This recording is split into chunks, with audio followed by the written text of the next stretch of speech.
এই জায়গা দিয়ে কাবা শরীফের ভিতরে প্রবেশ করতে হয়। এই দরজাটি প্রায় ৩০০ কেজি স্বর্ণ দিয়ে বানানো।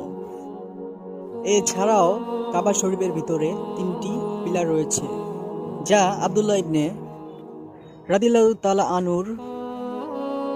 আনুর জামানায় বানানো হয়েছিল। প্রায় ১৪০০ বছর আগে বানানো এই পিলারগুলো এখনো দেখতে নতুনের মতনই রয়েছে। এই প্রত্যেকটা পিলারগুলোতে স্বর্ণের পলানো লাগানো আছে। এই বক্সের ভিতরে কাবা শরীফ পরিষ্কার করা সরঞ্জামানি, সাথে কিছু খুশবু ও আতর রয়েছে। উপরের দিকে তাকালে দেখবেন বেশ ফানুস ঝোলানো আছে। এর মাঝে কিছু আছে স্বর্ণের, বাকিগুলো রূপার তৈরি। প্রত্যেকটা ফানুসে প্রায় কোরআনের আয়াত লেখা আছে। এই যে নিশানটা দেখতে পাচ্ছেন, এখানে নবী করিম সাল্লাল্লাহু আলাইহি সাল্লাম নামাজ পড়েছিলেন। যখনই কোনো বাদশা বা অথবা মেহমান